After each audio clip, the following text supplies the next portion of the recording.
How we do this, we are the truest. Got these fangs super sharp, your shit toothless. Cold-hearted, yeah we ruthless. All the ghouls in the cut, let's get ghoulish. In the graveyard, acting foolish. Finna dance with the devil to no music. Cold-hearted, yeah we ruthless. All the ghouls in the cut, let's get ghoulish.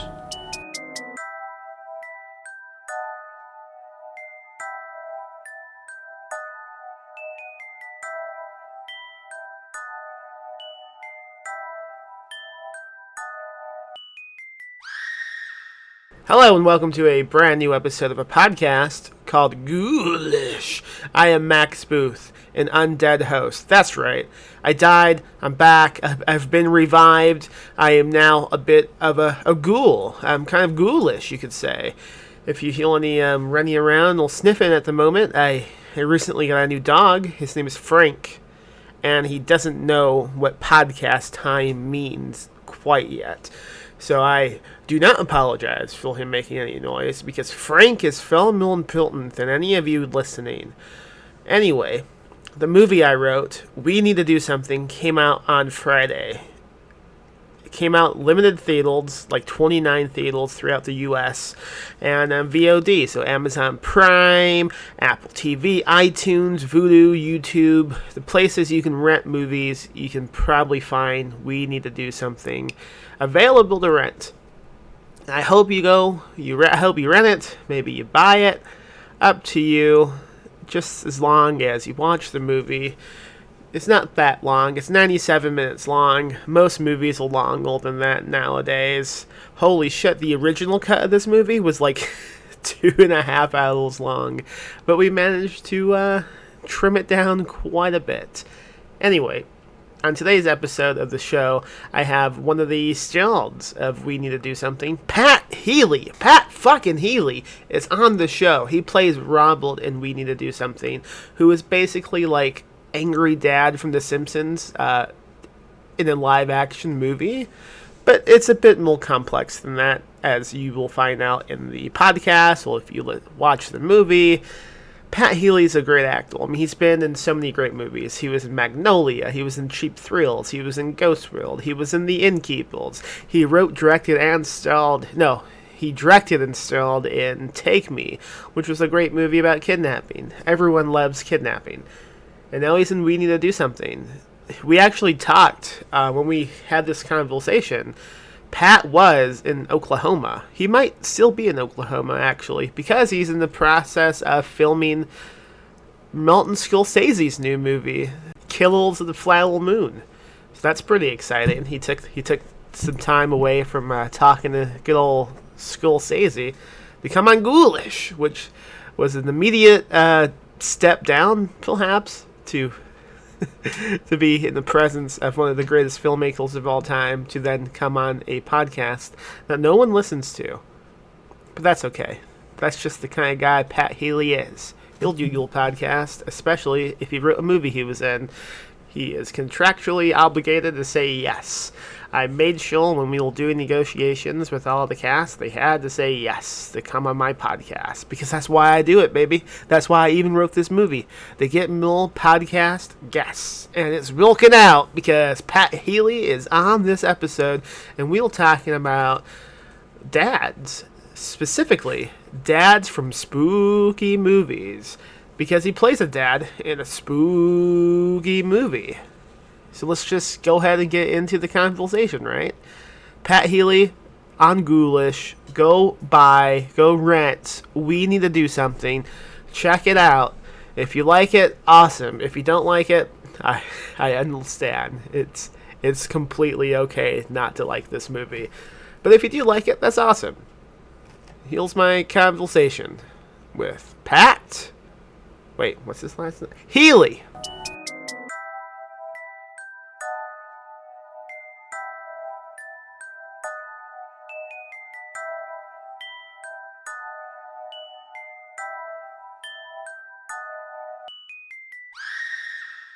One of the things when we were making this movie that everyone talked about that was so different, I guess, from how usually a movie is made, is the cast and Sean. You all got together and did like a week of rehearsing, and I guess that doesn't happen often. No, I mean, never. Sometimes they'll, like, I'm working on the Scorsese movie now, and like, if there's a big scene that has like a lot of moving parts in it and there'll be a lot of extras, sometimes on a Saturday, they'll kind of go and block it so that they don't, waste a lot of time doing that on the day. So he knows where the camera's going to be and stuff like that. But yeah, no, I can't ever think of it happening. I mean, I know, like, if you read Sidney Lumet's book, Making Movies, which is a great book about filmmaking, he talks about always doing. He does it for like a couple of weeks, maybe more, which is kind of amazing because when you think about the actors that he had, I mean, they weren't like, he worked with huge stars, so those people had the time to do it. Why these other people don't? I mean, some actors just don't like to rehearse. It's just the way it is. I do, because especially on a movie with a tight schedule like we had, like you kind of really only get a couple tries at something. You want to make sure you get it right. I mean, that's sort of the thrill of acting in movies as opposed to theater too, is like the immediacy of the moment, is there's a tension there and an excitement about having to get it right, pretty quickly. Whereas in theater, you can do it over and over again to try at different times, and by the end of the run, feel like you're doing it right. But yeah, that was great because it also is about, it's about the work, but it's also about the camaraderie and getting to know everyone, so that when you're on the set, there's no surprises, and thankfully we all liked each other a lot. Yeah, I guess it would have been awkward if you just no one got along. Yeah, I mean, they don't know. I mean, I think Sean did a good job of, even before rehearsing, of just the way that he cast was, getting to know people, and he's a very, easygoing, even-tempered guy, and I think he liked other people who are like that. There were no divas or prima donnas in this group. There's nobody who's difficult in any way. There wasn't anybody that isn't. Everybody's. Many actors are problematic, in one way or another. And we didn't have any of that. Everyone was like a regular person, everybody in this group. So that was nice. And I think it makes all the difference in the world, because you're not worried about these dumb technical things and stuff. I really prepare. And that usually just means reading the script over and over again, and you're memorizing the lines, but you keep thinking of more things and imagining more things and coming up with things. And so a rehearsal is another tool, because on a movie set or TV set, all you really want to be thinking about is where do I stand? What where's the camera?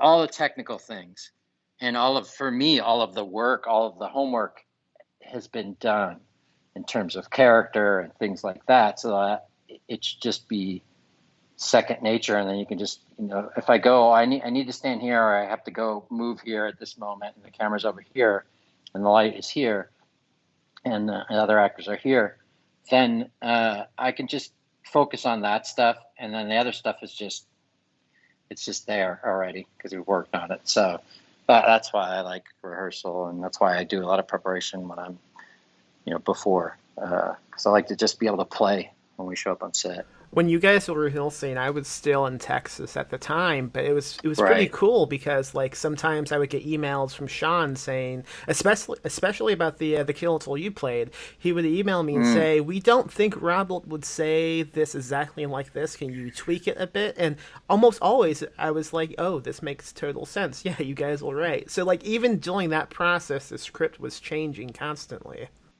Yeah, I mean, you're very good for doing that. I mean, I think that it's not often that I get asked to do that. I was talking to somebody in the interview the other day, listening to this Michael Caine audiobook while I was here, sort of like when I go for a walk.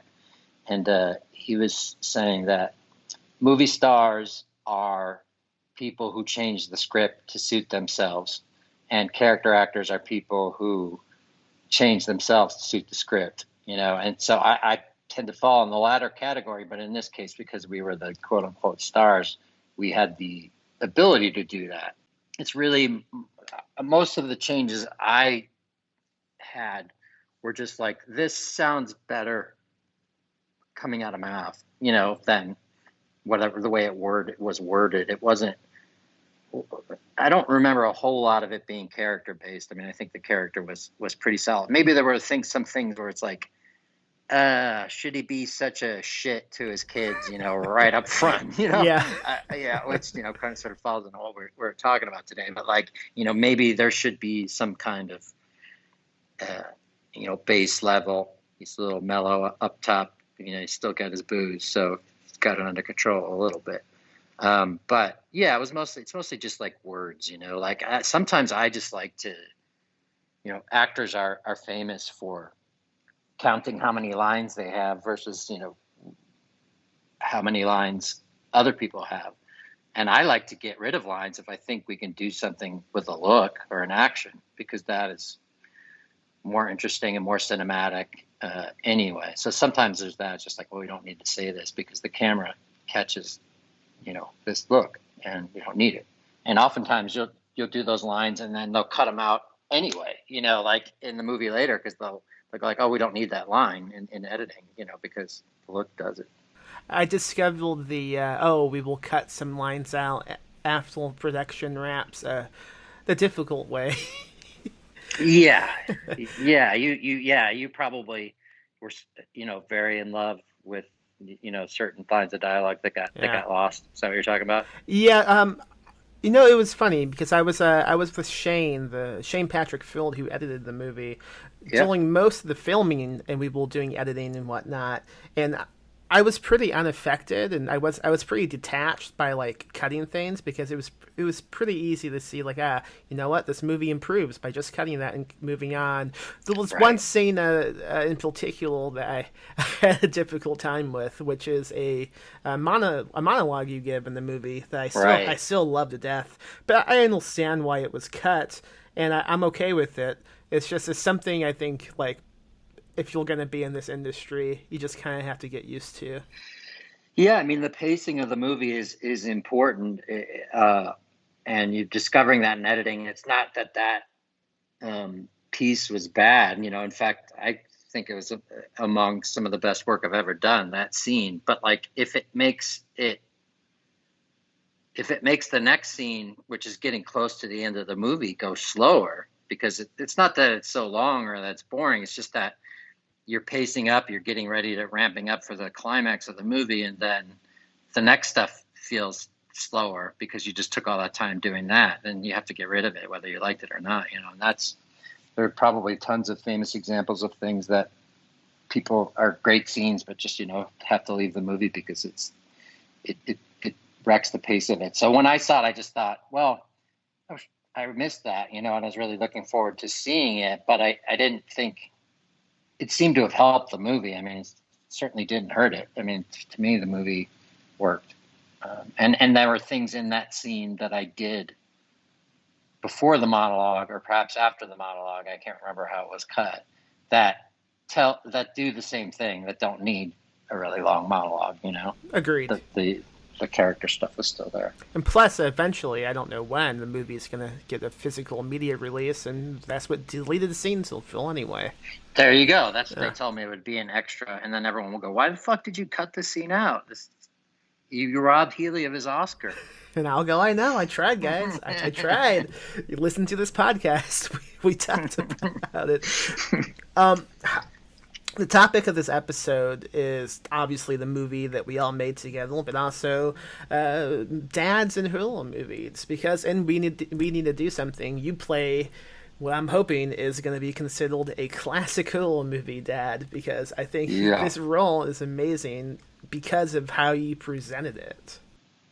Well, it's hard not to, because I'm such a movie freak, it's hard not to think of other precedents, like an obvious example would be like The Shining and Jack Nicholson in The Shining. I didn't want to do something that was that theatrical, but it does have some theatricality to it, the part, I think. Otherwise it's if he's just an asshole and he's just mean, it's just boring to me. I think the movie's more interesting. And I think the way that you wrote it and the way that we made it is it strictly a narrative, realist tale. It is even the concept itself is a bit of a conceit, right? It's kind of an odd movie, and it's an odd role. It's an odd fulfillment that is really awesome, I think. Because you're right, if people just this mean guy doing mean things, I don't think it would be that great. But you'll mean in an almost entertaining way, and so many of the things you do in the movie is just straight up funny in the way you present it. Yeah, I mean, I have friends that tell me, like, I don't know why, but even when you're getting angry in movies, it's funny. Like, and I'm like, yeah, because I think otherwise it's just depressing. I want people to be, I guess the word is entertained. I want people to enjoy themselves. I mean, there are other kinds of movies, and I like them, that are dark or disturbing, but I certainly I don't want the audience to be punished. I don't think people should be punished for, sitting down and spending, 90 minutes or 2 hours watching something that you made. And so it's got to be fun to a certain degree. I mean, all of the actors that I really like have this blunt realism, but they have an element of theatricality to them as well. And it's a performance. It's not a documentary thing.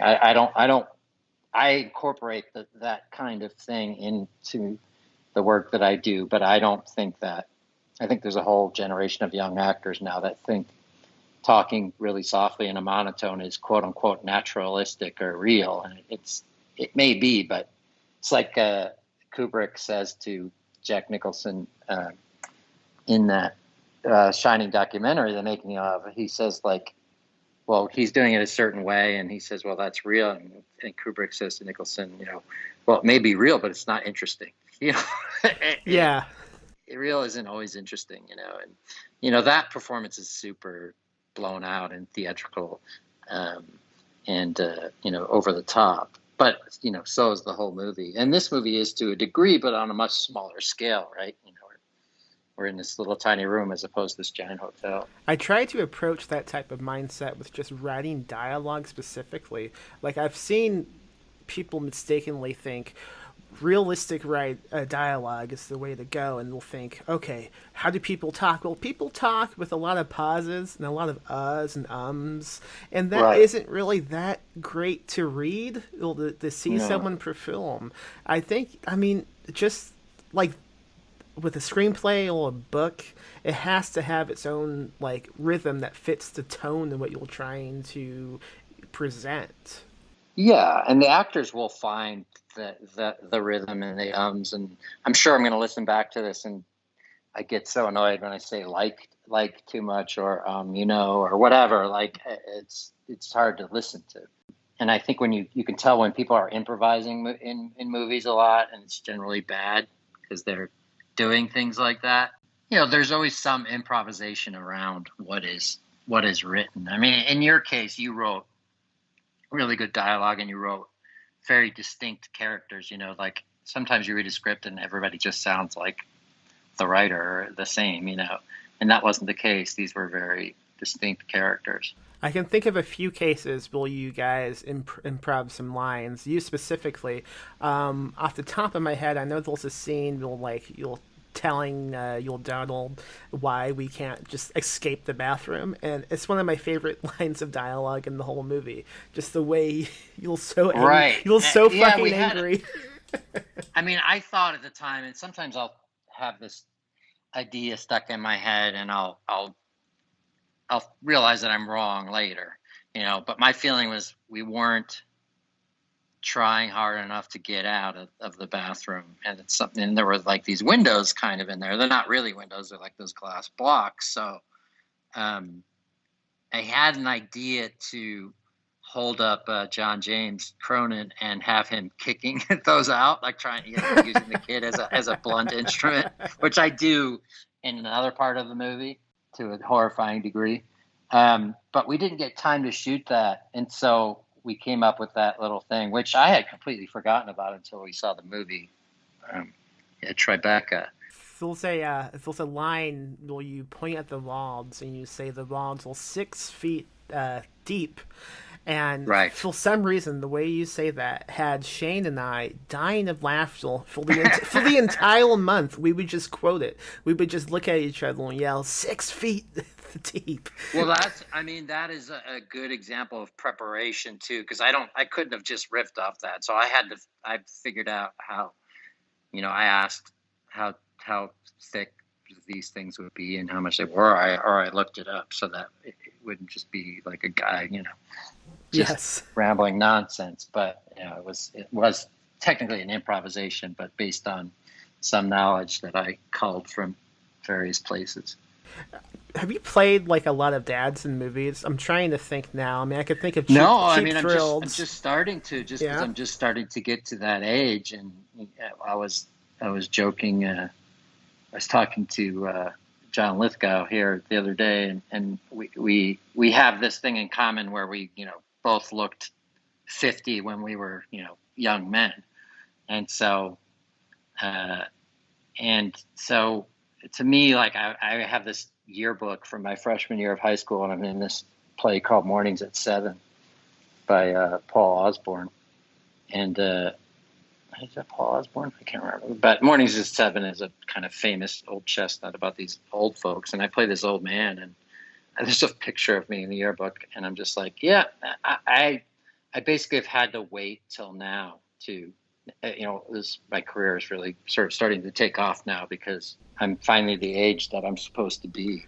I've always acted like an older person, and I've looked young when I was younger, but I didn't look like a romantic, lead or I never looked like a teenager or anything, like John and I were talking about, we wanted to be the romantic lead. I wanted to be Romeo in this production of Romeo and Juliet in college, and I really thought I could get it, and there was really no chance. And his was another romantic lead in some Shakespeare play or something, and it just is what it is. So now I think, that the first wave of dads has been in the last 10 years or so, like Cheap Thrills, playing the father of an infant, and then a couple other things. And to the point where it's like, I don't know, some of some of my daughters are the age of women I date, but that's another issue. That's my own problem. But I never had haven't had kids of my own, but I have a nephew and 3 nieces, and I played a dad, a kind of square dad in Dinner in America, which was the movie where I met Sean and Bill, and that was really funny because that's completely a movie that I would have been in. In fact, I was in, Ghost World, and I love movies like Repo Man and stuff like that. I used to like punk rock movies, but it was kind of a knock in the head. It's like, oh, you're the square dad in this movie. And I'm like, I'm in this really cool movie that I would have loved as a teenager or a young man, and love now, obviously. But I'm now the square dad in the movie. It's a little bit of a shock, but I'm enjoying it. I'm embracing it. I don't mind it at all. Maybe I'll become a dad in real life at some point. I don't know. I intended on bringing that movie up, actually, because I saw that only recently, and I loved how you're the complete opposite of a dad in that movie compared to We Need to Do Something. Yes. It's really well, funny. That dad is, he's a square and out of it. But they're both bad dads. I mean, like, he may be nice, but he's not good at being a father, and this guy is, not nice. But we're also, it's always important to note for me, like, well, this guy has to have come from somewhere. He's just happens to be at a point where he's cut off from his booze. His wife is leaving him. His kids are, separating from him. And so this is the moment we're finding him, like that. You don't know that. I mean, I'm sure you have a different take because you wrote the book, and and even the book was more sort of Texas centric, and we weren't really shooting that version of it. That there's just different things that are different and a different approach. And I grew up in the Midwest, so Me too. to be playing these, yeah. Oh, you did? Where? Indiana. Oh, okay. I guess I didn't know. I guess I just thought you were a Texas guy, but I moved to I moved from Indiana to Texas at the age of 18. oh wow, to go to college? No, just to get away from family. Right. Yeah. Yeah, there's only two good reasons to move to Texas, I guess, right? Go to college or get away from your family. No, I understand that. No college in my past. That's And okay. you've been a dad for a while, I'm a stepdad. Yeah. right? Yeah. And I mean, a lot But of that's a the. dad, right? I would hope so. Yeah. I mean, we can talk about a great stepdad movie in a second if you want. But Oh, what, the stepfather with Terry O'Quinn? you know it, man. Who am I here?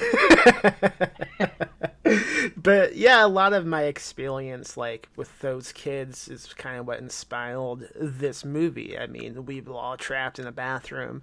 I'd like to kind of fuck with them and say, wouldn't it suck if we just got stuck in this bathroom and no one came to help us? And they would look at me and go, "That's not funny. Shut up immediately." Or yeah, it could go either way. Sometimes kids think that's really cool. I remember there was this huge blizzard in Chicago. I grew up in the suburbs of Chicago in 1979, early 79. And my mom ran the nursery at a bowling alley, watched people's kids at the bowling alley. And we got stuck there overnight, and it was awesome. I mean, it was like in a bowling alley. There was arcade games. There was food, snacks and stuff, I mean, I'm sure it sucked for my mom, but we were totally snowed in that place overnight. That was fun. Although I guess a bathroom isn't exactly a bowling alley with video games and stuff but Yeah. those kids have their pads and their phones and all that stuff now. They wouldn't run out of stuff to do. How long were you stuck in there?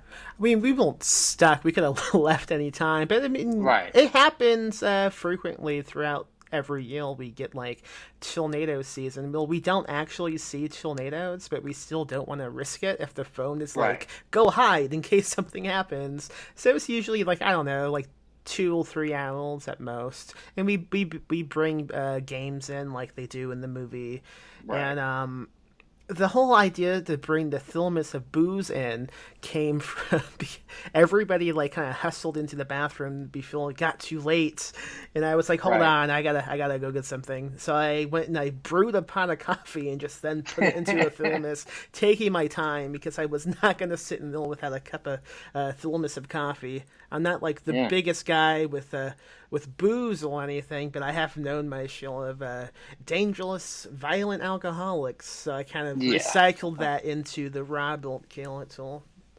Same. Well, look, with all that coffee, at least there's a toilet nearby, right? Yeah, it does make You it never know. awkward once you do have to recycle some of that coffee into the toilet. When I try to think of dads in movies, specifically horror movies, I mean, there seems to be like several different categories we could approach. Like, there's the good guy trying to do as best as he can, and then there's like the dad who's a piece of shit and is just going to make everyone else kind of miserable.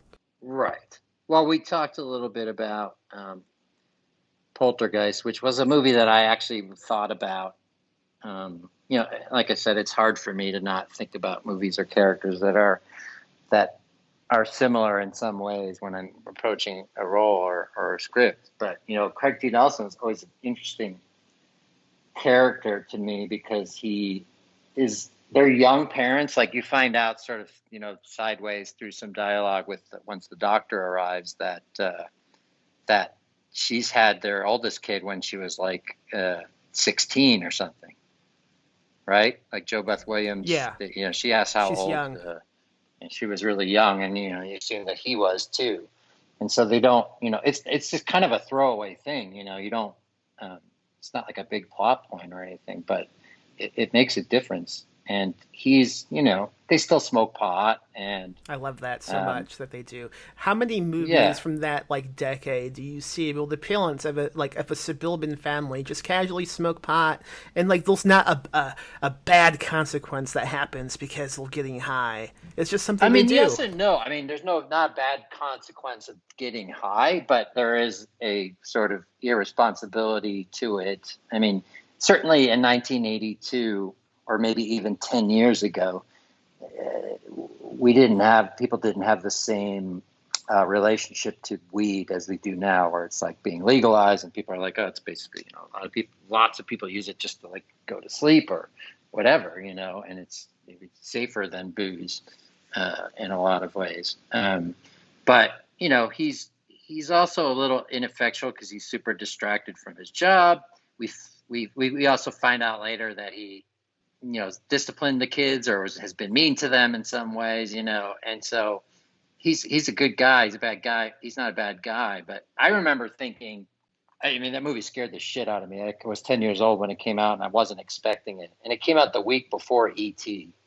And so, and it had Steven Spielberg's name on it. I remember we took my youngest brother, who was only 5 at the time, and it just was terrible.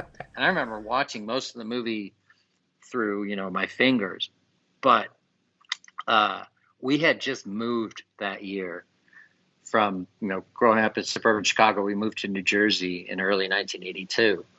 And it was a little rough. And I wasn't aware of this at the time. I just, it was hard to make new friends and things were scary. And then there's this movie that scared the crap out of me. It gave me nightmares for probably a year. And years later, when I was thinking about it, because somebody asked me to write a piece about it in some website or magazine or something, it was like that, this idea that that these things could be in your house or come into your house, and your parents couldn't do anything about it. That was really probably the thing that terrified me the most.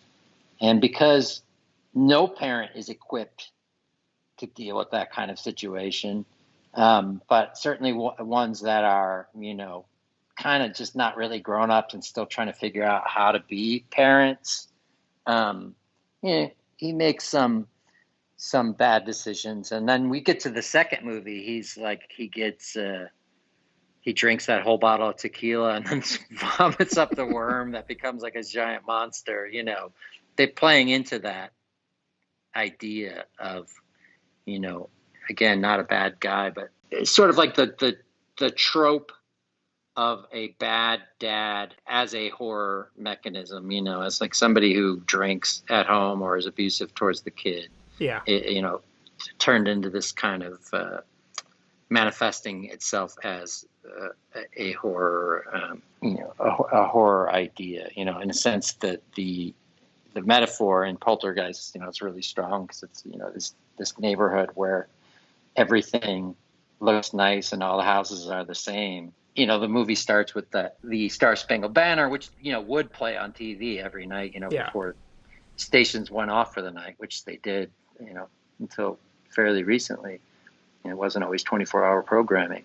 But, it's making a pretty bold statement about, there were lots of movies in the 80s, I think, that were Ronald Reagan ushered in this, it's morning in America. And so there are all these movies that are a reaction to that, which is Poltergeist and Blue Velvet, which is here's Ronald Reagan wanted everybody to believe it was the 50s again. And not that was great, but people had this nostalgic view of it. Well, here's all of this creepy shit that's crawling beneath the surface of all this stuff, Even in that movie, Craig T. Nelson, a classic dad in my mind, is reading a thick book about Ronald Reagan in bed. Correct. Yes.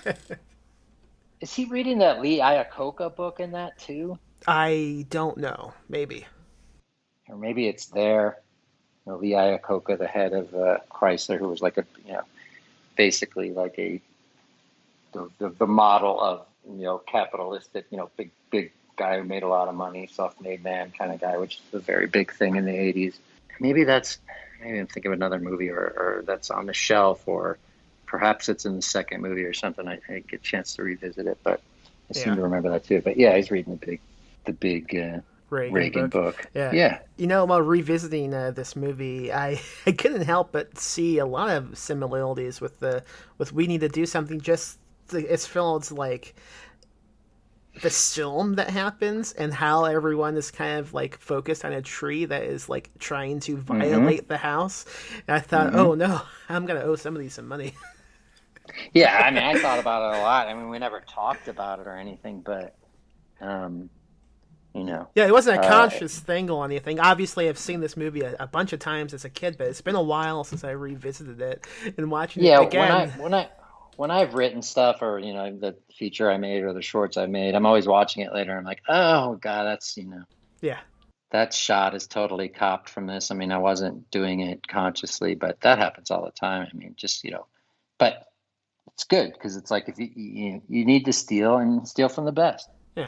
The same thing happened kind of with The Shining. Like I didn't exactly realize how similar both movies were until like after like Sean began mentioning The Shining, and I was like, oh yeah, both of these movies about a family who's isolated, and then the dad kind of loses his fucking mind. Yeah, well, they are phantasmagorical versions of things that happen in real life all the time, Yeah. Like there's a common thread there with all these things. I mean, something like the stepfather is different because I guess it plays with that idea of, a stepfather who comes into the life of grown children or teenage children. There's always going to be a kind of, I forget what the situation is in that movie. Is their father dead or are they just divorced? It's been a hell of a long time since I've seen it, Yeah. so I can't remember exactly. But yeah, isn't O'Quinn like this guy who goes from family to family, kind of just becoming? Yeah, he's a serial killer. Yeah, and there's a reporter who's doggedly trying to track him down, and it's a very Hitchcockian kind of moment where it's like you're cutting back and forth between this reporter who's tracking him down, and he finally discovers where he is and goes to the house, and as soon as he arrives he gets, it's like The Shining too, gets the axe in the back or whatever happens to him. He gets killed immediately. It's just this kind of giant red herring. I would love to see a movie where a stepdad is not like portrayed as this absolute monster, because I think every movie is like, stepdad's evil, they're gonna kill you. I mean, there's got to be ones that are I need a pro stepdad that are out there, ASAP. but like even Lyle, Bill Jim Kelly is like this awful human being, and the stepdad, the potential stepdad, is kind of a pretty okay dude. He is still like the villain somehow in the he's movie. the villain. Yeah, right. Yeah, that's always like I remember Sleepless in Seattle, and it's like Tom Hanks and Meg Ryan should be together because his girlfriend has a terrible laugh and her boyfriend has allergies. You're like, come on, Jesus Christ. You're going to be that hard on people? I have both of those. Yeah, sure. Yeah. I mean, Yeah, you feel me laugh. It's awful. Just villainize these perfectly normal things with people. But going back to like the dad in Poltergeist and The Shining and all movie, I think something that I think is also similar that I try to do at least, and maybe audience will like maybe disagree initially, is I don't think any of these dads will like really bad dads at all. Like I don't think the counsel you play is a bad guy. I think things happen in the setting he's in, and then he breaks his mental capacity, just fucking shatters completely. Yeah, we don't, like I said, we're meeting them all at this moment. Yeah. I mean, there are things where he hasn't hurt anyone, but clearly they felt the threat before. Yeah. That he might.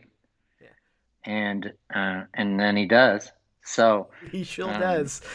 Yeah, and it's like, what's the difference?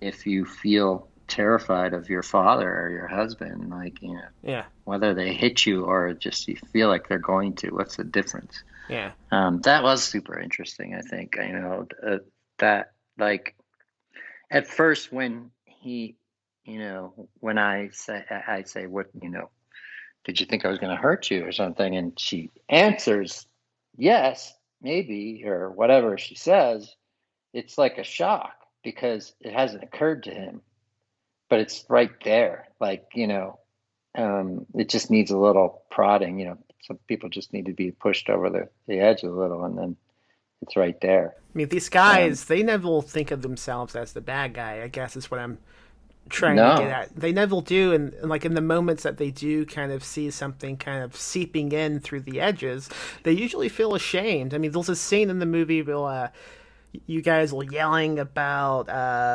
shilling the thermos to drink out of, and yeah, Joel Killenthal gets really pissy and like slams his hand against the wall. And after hmm he sits down, he kind of like glances at his daughter. Like, did you see that? I wish I didn't do that. yeah, it's regret. I mean, I don't know if you've ever hit anyone before, but I have a few times in my life. Not in a long time, thankfully, but it's never planned. It you hear all the time stories about people who have road rage or murderers, and like they say, like, I don't know, everything went white or everything went black or everything went red, and then the next thing I know, the person was dead on the floor. I don't remember doing it. It's this emotional impulse. The nervous system takes over the brain, and in a moment of rage, which is usually touching on. I remember I wrote for a television show called In Treatment, about therapy, about a therapist and his patients, and we were talking to to our technical advisor, who was a therapist, a psychiatrist, about road rage. There was something about road rage in one of the episodes that we were trying to understand, and he said, in that moment, this fragile emotional state happens where someone's cut you off, and you feel completely like they didn't even see you. They don't know you exist, which takes a person back to a very primal feeling of being, maybe even before a memory, of being a baby who is just crying for people to pay attention and doesn't have the words, to say, please, I'm hungry. I need to go to the bathroom. Please help me. I'm scared, whatever it is. And that happens. And then that moment, the person reacts to it, right? And something awful happens. So you have to believe that a person, anyone who's abusive has been abused. I mean, I don't think it's any secret. And so that's always interesting. I mean, I've played a lot of characters that on paper are hard to empathize with, but I have to. That's my job. And sometimes I get in trouble. I mean, I got hate mail for this Amazon show that I Yeah, did that was on earlier this year. Yeah, them, yeah, because I played a racist, and I've got to commit to something if I'm going to do it. right. And it wasn't pleasant to do, like it was, but I believed in what we were saying and what we were trying to do. So I committed to it. And, and you get mail like, you did that too well. You played that part a little too well. It's like, What does that what mean? does that mean? Like, so I mean, I think it's hard to find empathy for that character. And I don't think the show, people making the show are particularly interested in empathizing with him. Yeah. But there was something about him that was like, he was, even before the black family moves into the neighborhood, he's mad at his neighbor for being better looking than him, for having a better job and making more money than him, or for having a nicer car than him. All these things. He's mad at everybody because he sees himself as less than, for whatever reason. But, the way he was raised, the way he's wired, he thinks everybody else has it better than him. So he's mad at everyone. He's mad at the world. You have to find something. Yeah. Because, while that character served as a kind of monster, I just can't play. I don't know I wouldn't know what to play there. Like there has to be a beating heart. And so I think what does bother people, and perhaps rightfully so, is that they do see a human being in there, and they don't want that person to be humanized, Mm-hmm. And so there's certain parts that I don't think I would I thought that was an interesting project, and I wanted to do it. I wouldn't play a character like that again. I wouldn't play a character like I played in Compliance again. And I would never play a child, molester or anything like that, because I'm not interested in, Right. humanizing that. And I would need to if I did it. So I'd just stay away from certain things, and it would make me feel bad anyway, just doing it. Yeah. I mean, I think there's a pretty big difference between, like, what you did in them or what you did, and we need to do something which is significantly not as of a morbid type of character compared to, like, a child molester. I mean, why would anyone be interested in trying to empathize? I don't know. Yeah. They still keep making those movies too. They sure do. Yeah, and it's like I just I'll pass on a lot of that stuff. Do you get, like, I mean, I've never interviewed an actor before. Maybe that's obvious at this point, but, like, do you get a lot of, like, offers like this of not just child molesters specifically, but of, like, roles that'll just, like, I have no idea how to even empathize with someone like this, so I can't do it. I'm gonna have to pass. Yeah, I think people think because I've done things that are out there and I fully commit to them, that, like, oh, well, maybe he'll do this. Well, I mean, I just draw the line in certain places. I do pass on those things. I think a lot of actors do. I think they have trouble finding. I mean, I'm sure I'm not the first person on the list. I'm sure I'm, 10 or 12. After all those other people have turned it down.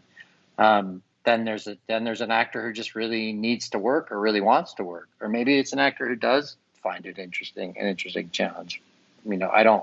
I'm not hating on those people. I don't do commercials, but I have plenty of friends who do television commercials, and they have houses and, put their kids through college and stuff like that. So I don't begrudge them that at all. I just personally don't believe in doing them, You mean you don't want to go around driving a Lincoln? I like how I just equated being a child molester with doing TV commercials. I mean, let's be real. It's the same thing. Yeah, I mean, I just don't, for myself, I don't believe in using my skills to sell people shit, Maybe there would be something someday that I really love and use, and they'll ask me to be the spokesman for it, and I'll be like, yeah, it seems like the right thing to do. I'm not totally close to the idea, but years ago, I turned down something because I didn't want to be a cardboard cutout in Radio Shacks all across America. It's just not what I want to do. Is there a product that you would want to be the spokesperson for? Well, I mean, there's things I love. I love Miller Lite. I mean, I have a hard time turning that down, but maybe there's good reasons not to pump alcohol to kids or whatever. I agree. But I like drinking it. Maybe there'd be like like Tom Hanks just did a thing for the Cleveland Indians. He spent part of his early career there, starting out in theater there. And, and I know he loves baseball, so it's like, that makes sense. I don't think he does other commercials, not that I can think of. And I think voiceover is different too, like lots of actors do voiceovers. And they're not necessarily don't identify themselves. But I suppose if it were, for like Gene Hackman did United Airlines for years, I think it was United or American. I don't know. I guess if something goes wrong with one of those airlines, then you feel like shit. People trust you, Yeah, I imagine if you really wanted to, you could get a commercial for like Listerine after this movie comes out. Yeah, man. That's a good point. I've never seen anyone chug mouthwash like you. Well, like I said, I commit. Before you go, I know we're running out of time, but I just had a few more questions about the role you played in this movie. Mainly, what is it like just screaming at a child? Terrible. Yeah, I mean, the kid is so sweet, and what's worse, and I think I don't know if I mentioned it to you, but I certainly have to Sean and the other cast members, is he looks just like I did at that age. When I was 10, I was a little chubby and had the same color hair, and I didn't have glasses, but I mean, I was a sensitive kid, and so, not only is he a sweetheart of a kid, but I was sort of, it did put me in a crisis a little bit, because it was like I was yelling at my younger self. And there's some, physical abuse that then happens, which, of course we weren't really, wasn't really hurting John James, but it looks, it's hard to watch. It's hard for me to watch, so you can imagine what other people are feeling. I know while watching like the dailies sometimes, like between takes, all of you were pretty much in a good, like, jokey type of mood. And that was probably a great thing to kind of like help John James. I mean, I don't know. Yeah. I don't know how many movies he's done. I don't think many. But I don't know if like the TV shows he's done, if he's used to just being screamed at the whole time. No, and I think that was another thing that the rehearsal helped, because he got to know us, and got to know me, and that I wasn't a bad guy. And I remember specifically doing that scene that I'm referencing, right? Hurting him. Yeah. That making sure he was okay, and him saying, I know you're not a bad guy, so that made me feel better. And I'm someone, who can turn it on and off, in between takes. For the most part, some actors really need to kind of stay in the zone. I'm not like that. So I might, sort of keep my focus and my energy, but I don't need to. I could make jokes in between and then go right back into it. It's not a problem for me. Yeah, I know the scene you're talking about, and I had to leave the editing room during that scene because it was taking so long to get it right. I could not. Yeah. I could not listen to John James moan in that scene. And that little second long goal, it was awful. Well, that's a really interesting thing too, right? When you write something, it's much different to see it dramatized. I mean, you're like, oh, right, it's really happening. Like I remember that I love the Cormac McCarthy book, The Road. Mm-hmm. About a father and a son, walking through the post-apocalyptic wasteland. But I can't watch the movie. I mean, it's a very well-made movie, but I don't want to see it. Mm-hmm. It's just a different thing. I mean, the book is deeply upsetting, but like, there's something about seeing it played out that it's just much more tangible and upsetting. Yeah, I recall. Horrible. I recall when I was walking out, I told Shane I can't watch this anymore, and Shane laughed and said, "You wrote this. You made this. You made this happen." Right. It's a terrible feeling for everybody involved. No one's having fun that day. Well, sometimes when people write stuff and I read it, like something gets offered to me and I go like, oh, I don't think they are thinking about dramatizing this, I think they've just written it and say, on a page, it's fine. But like, you see it acted out, you're like, I don't think anybody wants to see that, Yeah. All right. Your time has come to an end. Before we go, we don't have to do this if it doesn't sound like a fun thing. I thought maybe you could give some fatherly advice from the point of view of Robert.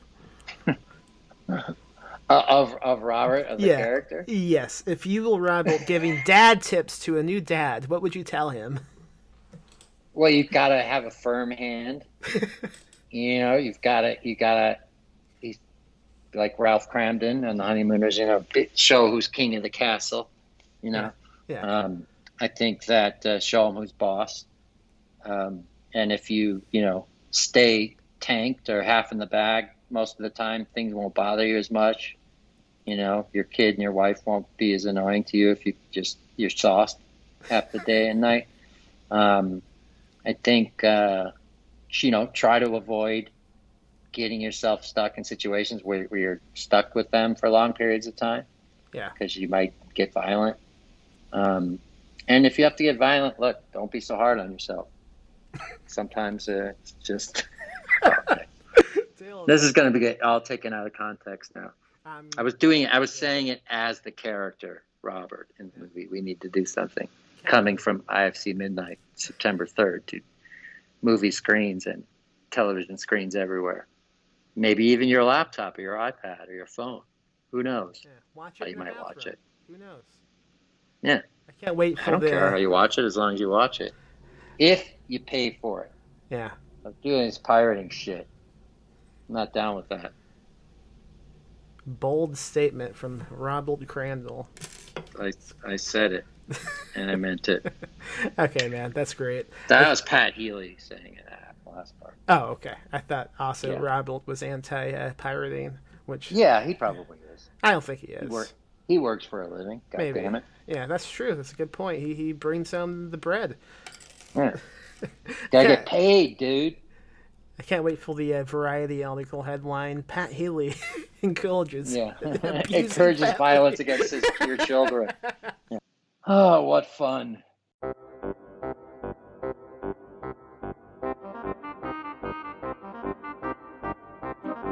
And that was Pat Healy talking about spooky movie dads. Go check out We Need to Do Something right now. The movie's out. You can go rent. You can go buy it.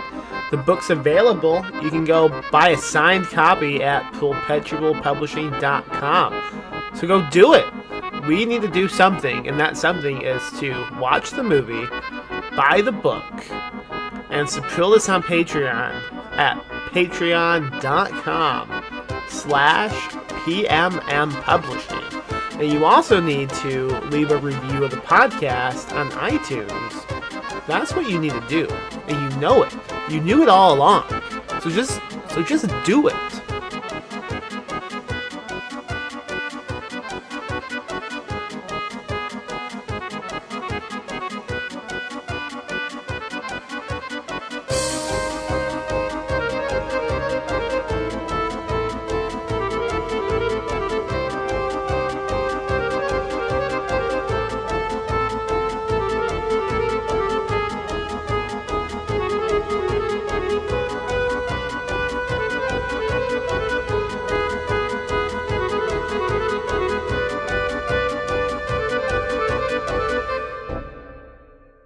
Live spooky, die spooky. Rest in peace, Max.